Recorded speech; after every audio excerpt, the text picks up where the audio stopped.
Hello and good afternoon. This is Ep03 back again with a third installment on my FTB introduction video series. My past two episodes have been thermal expansion and industrial craft primarily.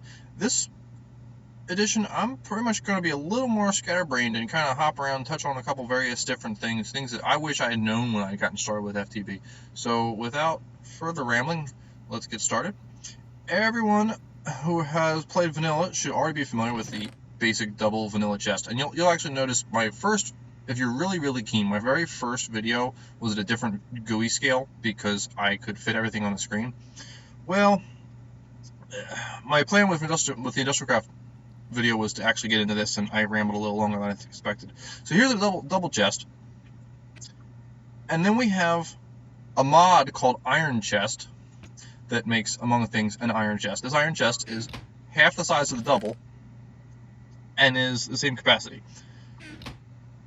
Gold is even bigger, diamond is even bigger, and obsidian is so big that that's why I had to change my GUI scale, because this just takes up so much space on my screen.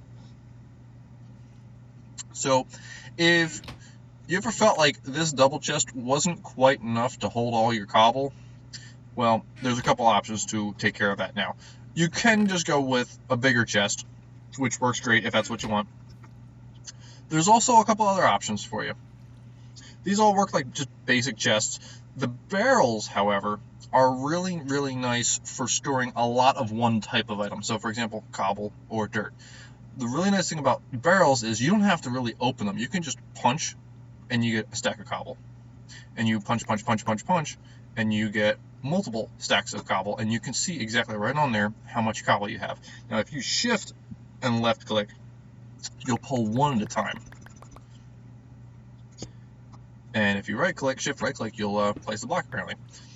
Now, right click by itself will tell you how much is in there. If I double right click, it drops all the cobble I had in my inventory into the barrel. So this is really nice for, at least for early game, getting rid of a whole lot of one type of item like cobble or dirt, etc. Once you get a little past that and you got 2 or 3 barrels going all for cobble, and you're either being a pack rat or you're throwing them off a cliff, your next option, if you can hunt down some Endermen, is a deep storage unit. This deep storage unit is holding almost 20,000 cobble. Actually, it probably is holding 20,000 cobble.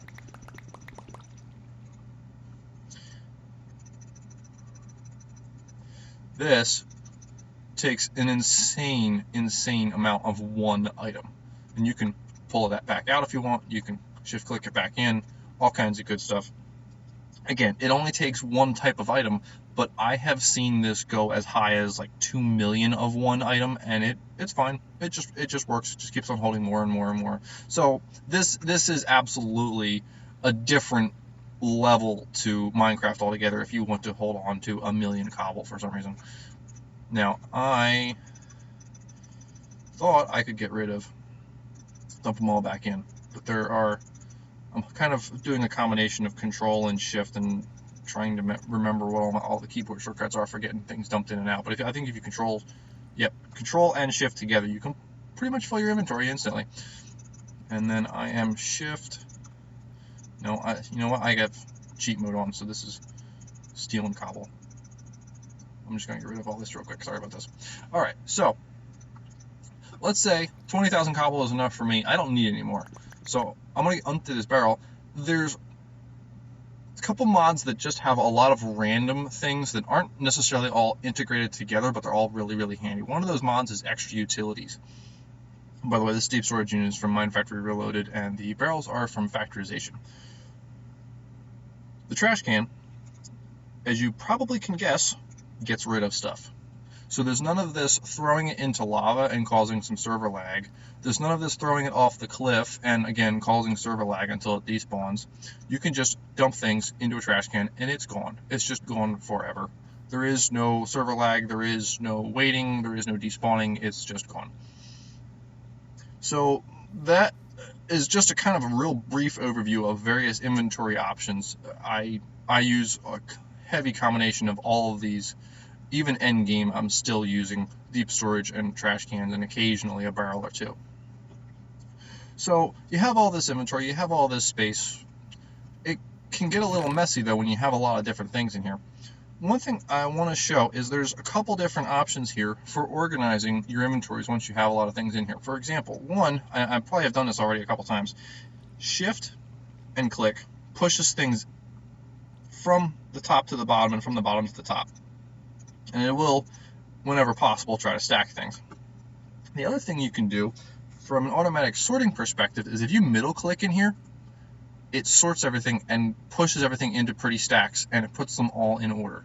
So if I were to take this and push things out of the way, and they're in the wrong orders, there's sulfur ore here, there's sulfur, and there's sapphire up here. Middle click, it fixes it. And I don't think it alphabetizes it. I think it's by the ID number. So basic vanilla Minecraft has really low numbers, and when you start getting into the 2000s, that's some of the higher numbers.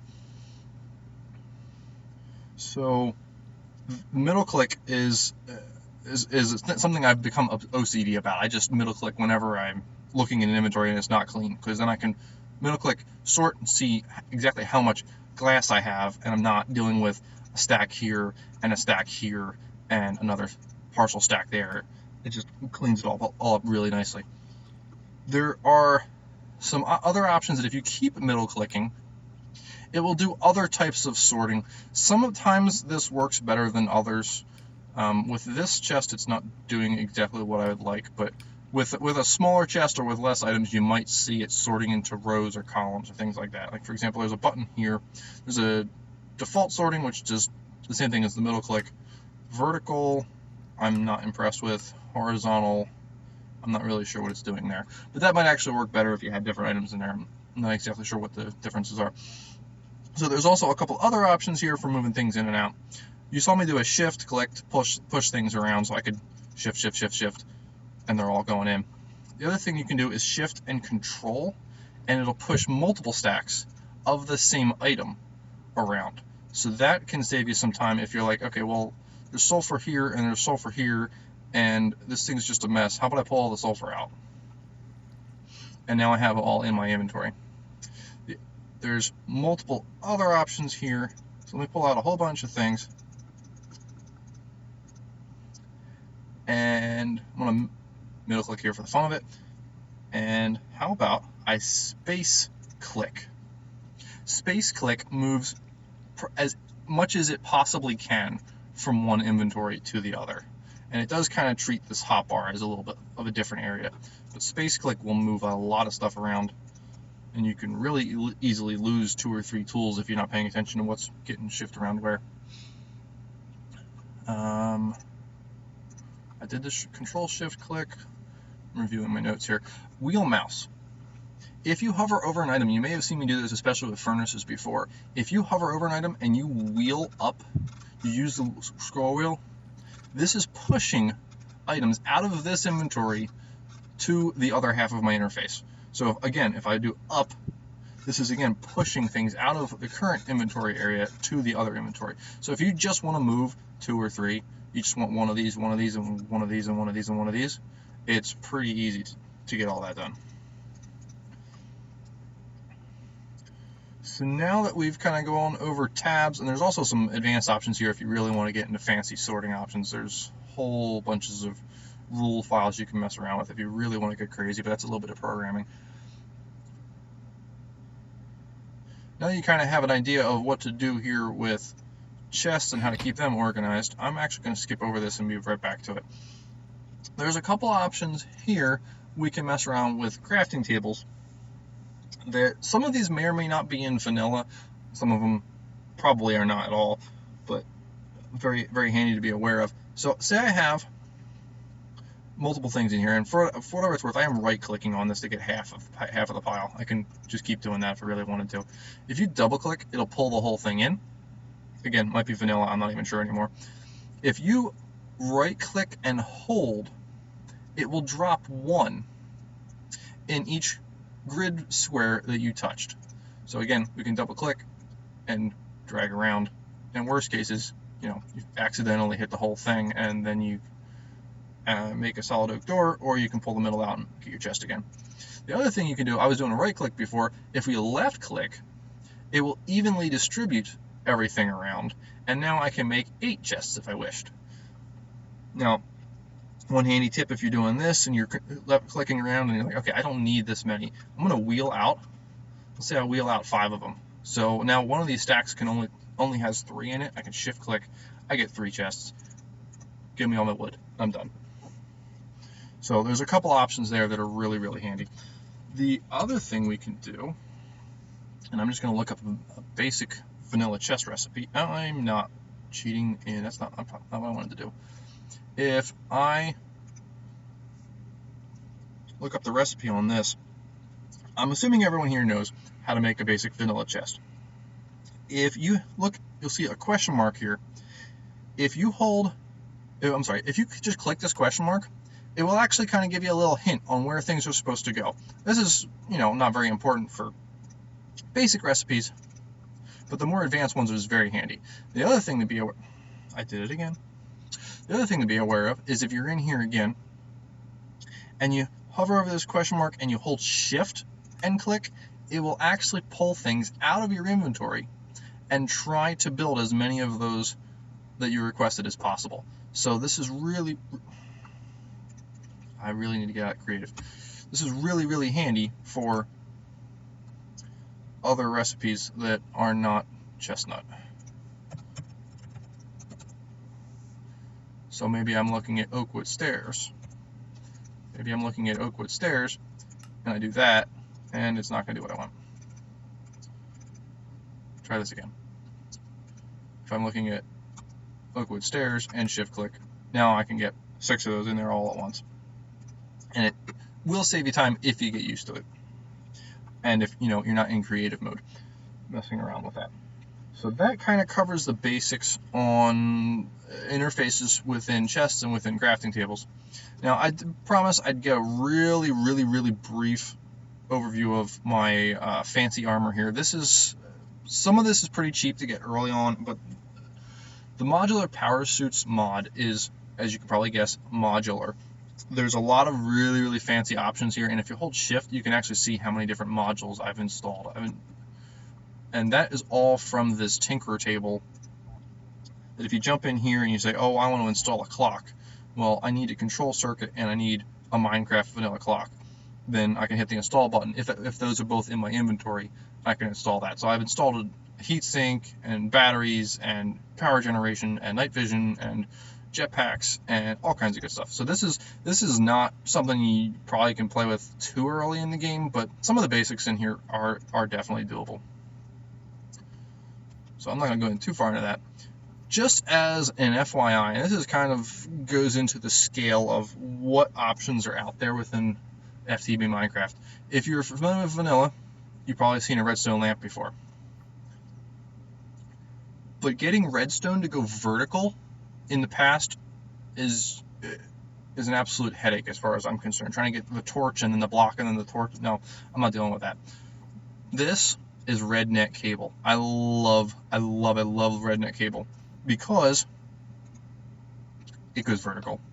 It does all kinds of things. It can hover in midair, and it can actually send 16 different redstone signals through the same cable at the same time. What you'll see here is, rather than having just a basic vanilla lamp, I've got some fancy lamps here. These are all from a mod called Project Red, and there's a couple sub-mods to Project Red, like illumination, etc. And they actually have 16 different lamps, one for each color of dye. And what you'll notice here is I've got exactly one cable. It starts over here and it runs the whole way and goes all the way around. If I flip one lever, it affects one thing. You'll note there's a color around this lever. So this is a white panel around it, and this is kind of an orange panel on the back here. Well, this is a white band right here below the light, and this is an orange band below this light. So I'm just matching up colors. They don't have to actually match this orange versus this orange. But if I flip this lever, that affects that lamp, etc.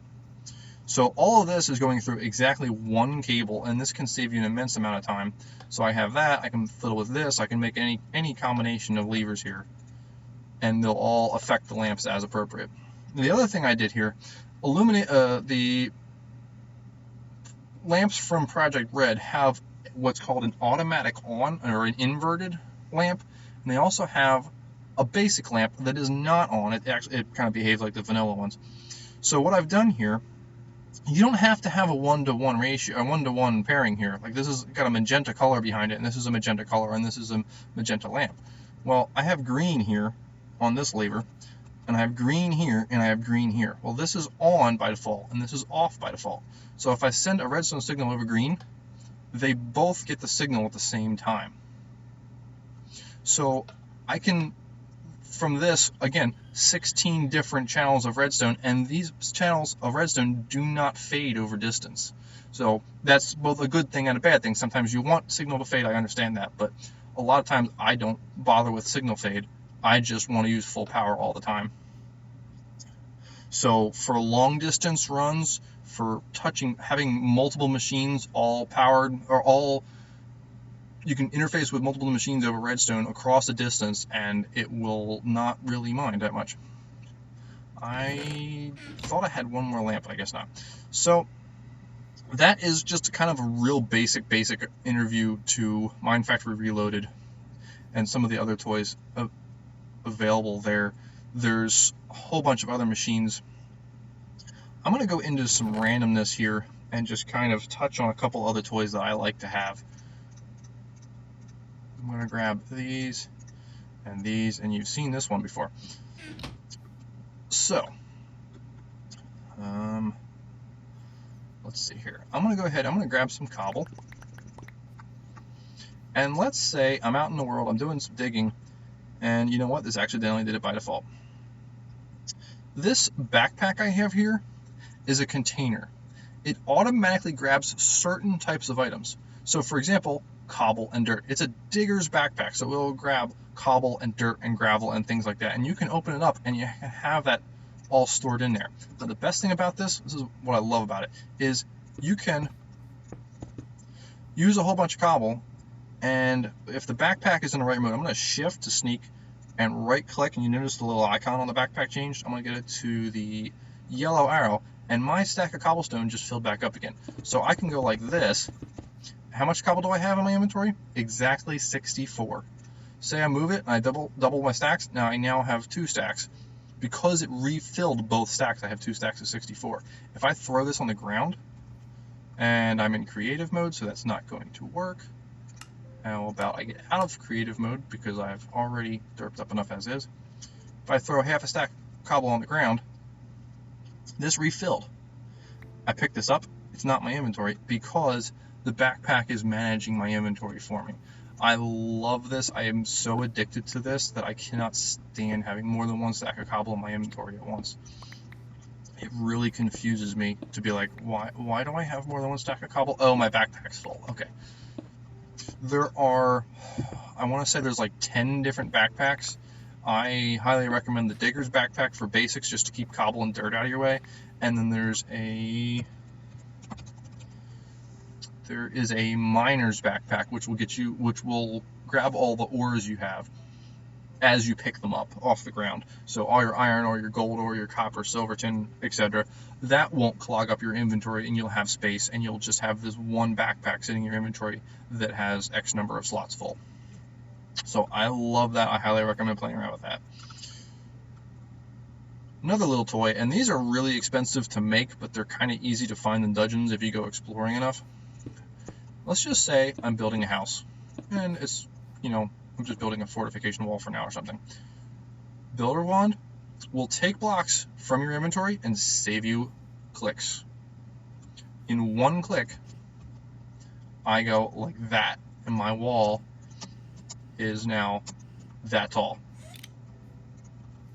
Ta-da. So I just went through 63 stone bricks in, what, 10, 12 clicks? A little bit of time saving. Another random toy, and By the way, these are all from all various different mods. This is the backpacks are from Forestry. Builder's One is from Extra Utilities. This tape measure is from Bibliocraft, and if you're a builder, you're going to absolutely love this. Click. So I'm measuring from here. You'll note you can actually see the number on the ground there, because this is where I'm standing. This is how close I am to that marker. If I go like that, it says, okay, north-south, that was 15 blocks. So this is 15 blocks, so that's there. Ta-da! I now have a 15-block wide room, assuming I actually, nope, okay, never mind. So I placed it 1 block off, but you get the point. The other thing, you'll notice it says north-south. Say I went from here to here. Well, I accidentally just found out that's square. So if I wanted to make a square room, which I know squares are boring, but it's Minecraft, so what are you going to do about it? I know for a fact that is now a square room and it's 14 by 14, and I didn't have to sit there counting blocks. 1, 2, 3, no, heck with that. Now, I alluded to in my previous video, I was actually playing around with the jetpack a little bit, and you saw that I can fly by holding space, and I can move around, and I can kind of travel a little bit. This is not the speed I'm used to, but it's probably a major advancement on travel if you are used to vanilla. I'm going to take it one step further. The hang glider, it's a really, really fancy option for falling slowly. So let's just say I jetpack, and I'm jetpacking, and I'm jetpacking, and I'm just holding the space, and then I start falling, and I let go of the space, and then I right click. I have a hang glider. I'm falling gracefully. And all you do, in order to turn it, all you do is turn your mouse. You just rotate, and you can fly through. This kind of takes away fall damage. If you're quick enough, if you have it on your hotbar, you probably won't hit the ground very hard. You'll probably just, nosedive. And then you're actually walking around with a thing on your back. So that was my random collection of utilities here. I'll give you another sneak peek for later. Me? Harvest 1 block at a time? Why bother?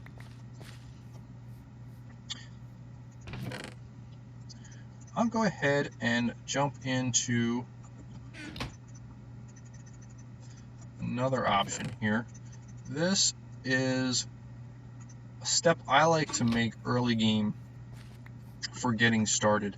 If you're getting started out and you need to start, planting wheat in order to get some crops going, and you know what? I need some water. Do I have a bucket around here somewhere?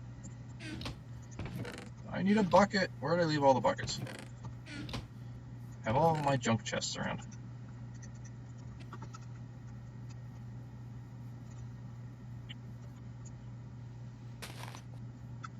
Let's say I start a very basic wheat farm, and I've got some wheat seeds, and let's say I've got a whole lot of bones, and so I bone meal them all up,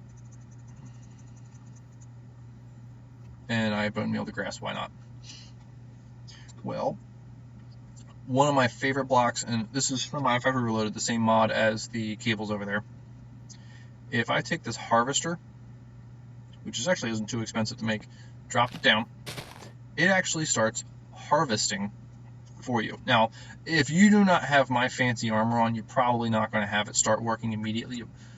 Probably the cheapest, easiest way is just slap 1 solar panel on it, and hopefully I'm not underneath the tree. Yeah, no, I'm not underneath the tree. So this will slowly build up power, and this is kind of it's waiting, and then it's checking, and then it's waiting, and then it's checking. So that's what the idle ticker is. So it's building up power here, and it can take a couple different types of power.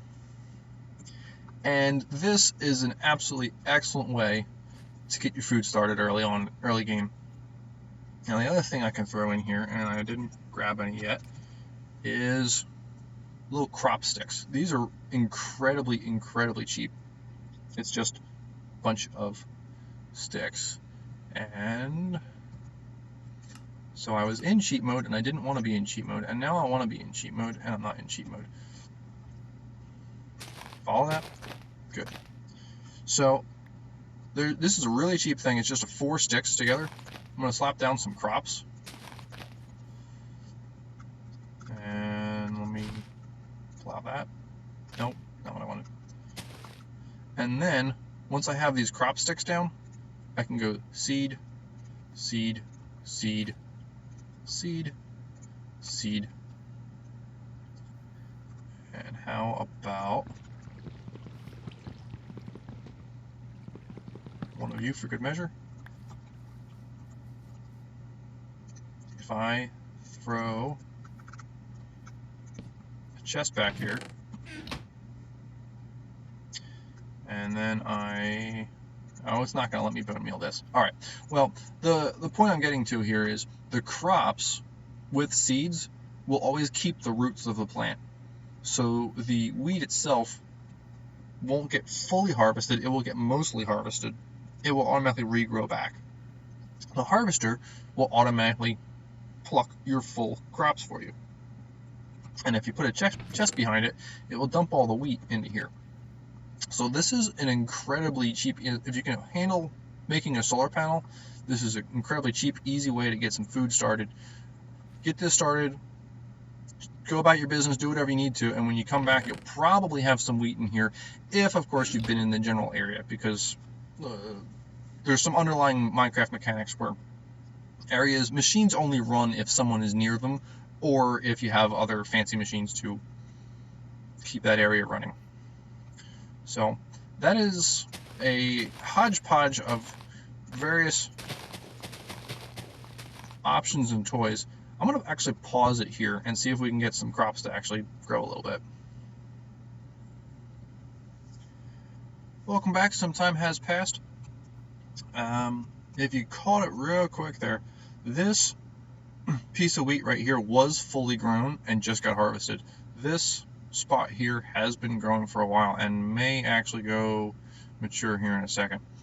So this is pretty much an automated system at this point. It's automatically providing me some wheat. I did forget one little thing. I recommend putting a void fluid pipe on the side here. This makes some sludge type stuff. You can use it for other things. I don't bother. There are purposes for it though. So if we get lucky here, we'll see this spot get harvested, but this is kind of what the wheat goes down to, so it's not fully completely harvested, and it automatically regrows on itself, on its own. Sorry. The other thing we can do with harvesters, you notice there's fully mature crops here. If we throw an upgrade in here, and again, you search for the word upgrade, there's a whole bunch of them, but the Mine Factory Reloaded specific upgrades, you throw any one of these in here, and it should harvest the ones on the side once it goes through a couple cycles of checking around to see what's in its harvesting range.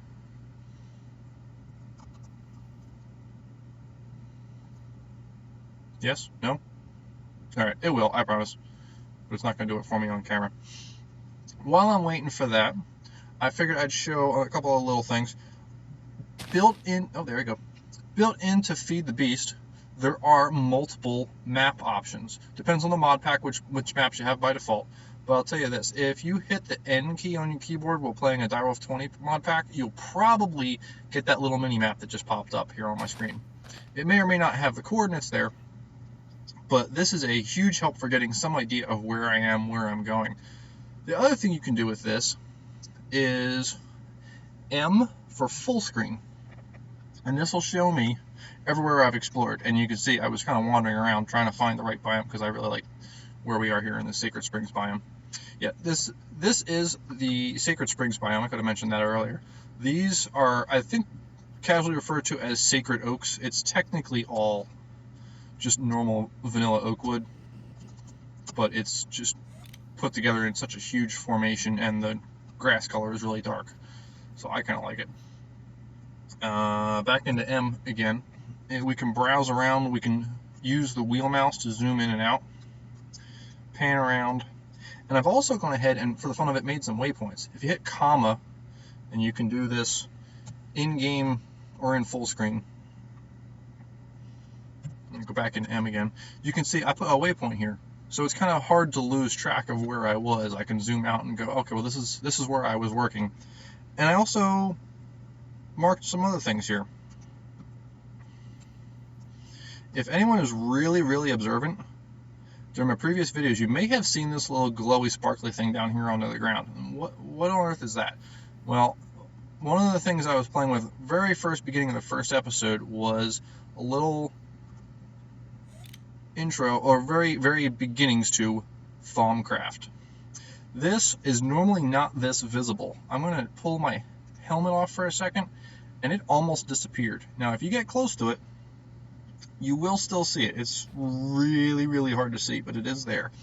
If I set time to midnight for a second, it kind of has its own light source. Like, it almost sticks out a little bit in the dark. There are no torches down here in any way, shape, or form.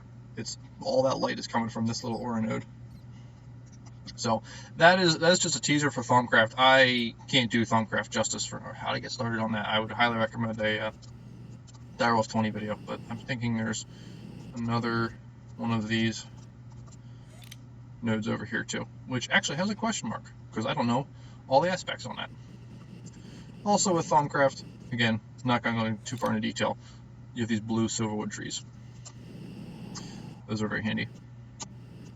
So with that, I think that will wrap up this episode. Thanks for joining. Again, if you've gotten this far, please do give a like, and have a great day. See ya.